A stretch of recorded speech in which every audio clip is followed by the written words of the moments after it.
Music is your DNA.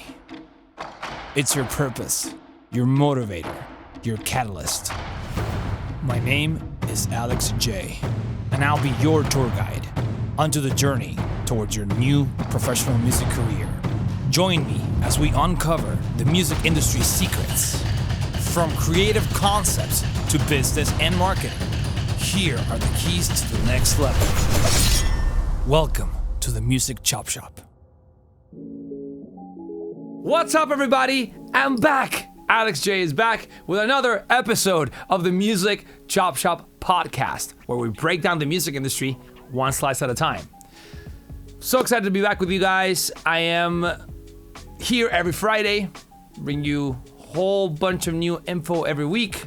If you're watching this from YouTube, please like this video and subscribe to our channel if you haven't done already. We're also available in all the major podcast platforms like iTunes and Spotify, and we're also in medium.com for our blog version of this podcast, and our username is @musicmastermind.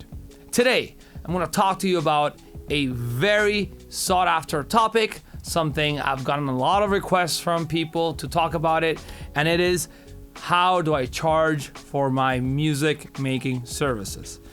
This is a big one. I know a lot of you are wanting to get some clarity on the subject, and hopefully I can bring you some food for thought in order for you to get more information on how to charge for your projects, okay? A lot of people have a question, am I overcharging? Am I undercharging? Like, I don't necessarily know. When people ask me, oh, what's your rate? You don't know what that rate is. I'm gonna give you some pointers as to how to find that out initially, and then how to scale into, charging more depending on what kind of involvement you have in your projects. Okay, so the first thing is, what's your activity? It really depends on what you do. So because a performer, somebody who sings at a venue, at a concert, that activity is very different from somebody who's an engineer who's working on the more of a tech engineering side, and there's different avenues, whether you're recording or mixing, and we'll get to that in a second. And there's stuff like management and other kind of like tactical tasks. So depending on what world you're talking about, you gotta have different rates, very, very different rates. So the first thing would be to analyze what's my world, okay? And once you've defined that, the second thing that I suggest you to do is study what people are doing. And if you don't know, just ask around. A little tactic that I used to apply back when I was in high school and college, and I wanted to find out how much people were charging for their work. I would literally ask as a client, hey, I'm going to give you a tangible example.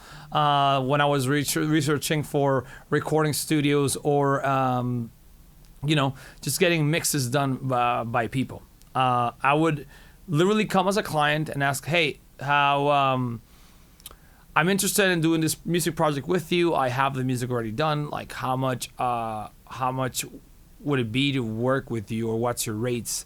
And it will usually come back because you're asking for business. And sometimes I would even pay and invest into working with other people just to, one, get to know them and create a relationship, and two, just learn about their pricing scheme. So it's kind of a win-win situation. But if you're just researching, just ask around. There's a lot of people doing what you want to do, and you can get a pretty good idea by just asking. 2, 3, 5, 10 people, you'll get like a kind of like a industry standard on what you're trying to do. So let's say if you're a recording engineer or a mixing engineer, just go to the people close in your community, locally where you live, and ask them, hey, how much would you charge if I wanted to hire you for a session for recording? And when you look at mixing, for example, how to charge for mixing projects, the best thing is to actually ask professional people who are doing it. And you get a pretty good gauge on at least kind of like the what everybody else is doing. Let's talk a little bit in depth about the engineering world. So the engineering world has two sides, assisted and non-assisted. So let's take a step back. Anytime you're thinking about your services and how the value of your services, think of the value of your time, because that's really what's going to define everything first. And a good way to look at what's valuable for you and what's high in the value ladder for your time. Think about the face value. So anything that will require you to be face to face with something, it's going to be on the more expensive side of things, and anything that doesn't require that face to face is on the cheaper end of things. So that's why when you see mixing engineers, going back to our engineering comment, that they have two prices. They have a unattended mixing price and a attended mixing price, which basically means if you're paying for an attended mix, basically you have the ability to go to the place where the engineer is working at, and you have the ability to brainstorm with them, work with them.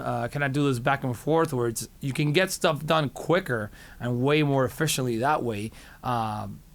Because you're there. You can talk to them, you can ask questions, and obviously that is going to be way more expensive than just kind of doing the opposite thing, which is the virtual or unattended, where you just trust their ears, trust their judgment, and they make the decisions for you, and then they come back, and of course they do it at their own time, and you're just there for the feedback.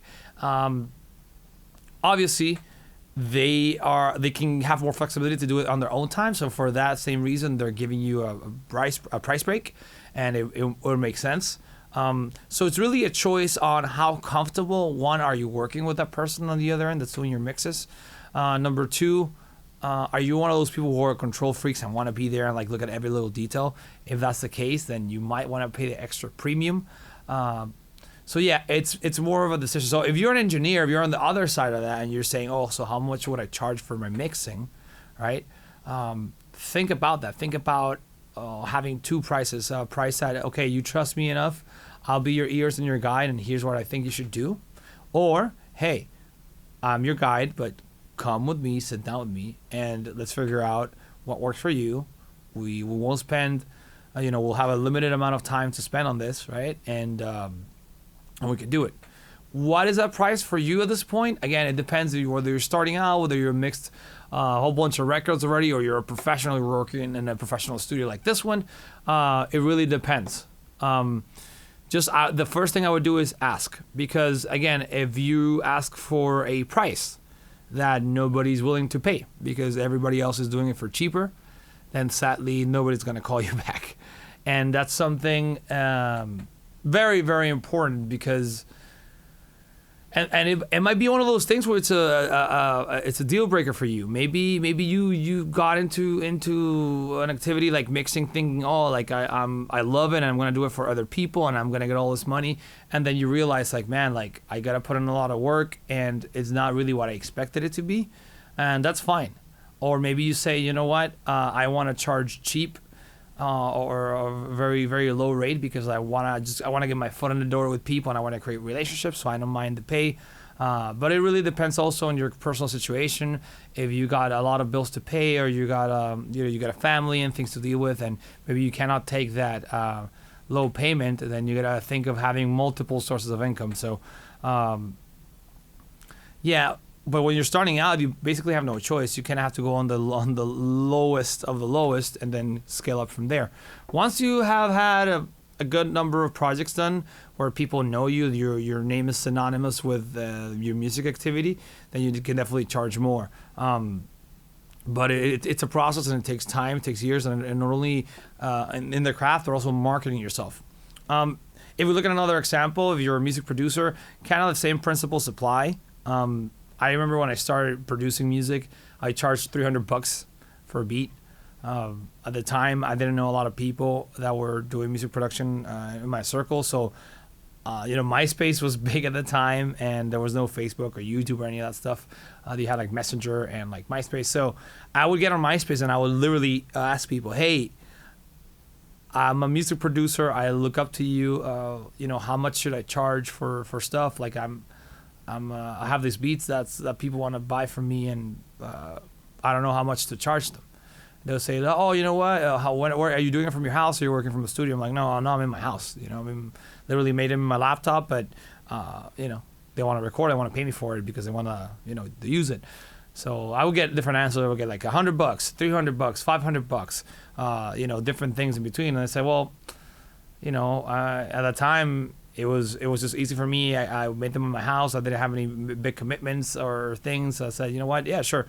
Maybe $300 sounds fair. And I proposed it to the person, and they thought it was fair. And that's another thing. Sometimes you can totally just throw a number and ask for feedback. Right? If they come back to you, oh, that's too expensive or that's too much, but don't go in it without giving yourself that leeway. So don't think, oh, this is too much or oh, this is too little. Just like have a number in your mind that seems fair to you, and just throw it out there, right? And usually people are pretty good when it comes to being cheap and providing feedback. I say, oh, that's way too expensive or way too cheap. A nugget I'll give you though, it's always, once you find your ideal pricing, always charge a little bit more, because you want to have that leverage. As time passes, you can do this gradually, but it's also a way to guarantee consistency that you always charge almost the same, because there's going to be some people that are going to be always trying to cheapen you down and always going to try to drop the pricing down. So you want to have that little bit of a leeway, so that you could always at least get your time covered. So that number again is custom to you, but that's kind of my suggestion on how to think about it when you're charging. And don't undercharge your time either, because there's nothing more horrible than getting into a project for the right reasons. You love the experience, you love working with the artists and all these things, and then you get stuck in a place where you're working your butt off and you feel like it's not valuable anymore. That beyond the money thing, now it's a drag, now it's a task. You can lose the excitement for the project just based on a money thing that you could have figured out in the beginning. So make sure that's something, whether it's fair or unfair, that you're comfortable with, whatever you agree with the project. That being said, I've done projects sometimes even for free at the beginning, where I just really wanted to work with the people that were involved in the project, or done it for super cheap just to get an acquaintance or get in the door with somebody. So don't be afraid to do that stuff. I wouldn't say necessarily do a lot of stuff for free, but hey, because for some people in the beginning, it's okay if they're beginning in their journey, but once you go into the professional setting, nobody would take a free gig because they want the commitment from your end and they know the value of time. So I don't think people would work with the free stuff, but in the beginning, it could help out with certain people. So I hope that brings insight into as far as how you should charge for your projects. If you have any questions, please drop it in the comments. If you have opinions about this, if you have some insight from your own end, we'd love to hear it from you. That being said, that's it for this episode. I'm going to be back next Friday with more exciting episodes of the Music Chop Shop podcast. If you haven't checked out our resource page, I'm going to put the recap of this episode, and you have a recap of every episode and really amazing free resources and stuff that we're giving out to you guys every week. And that resource page is going to be located at musicmastermind.com/resources. Okay. That being said, I hope you enjoyed this episode, and I'll see you next week for another episode of the Music Chop Shop podcast. See you later.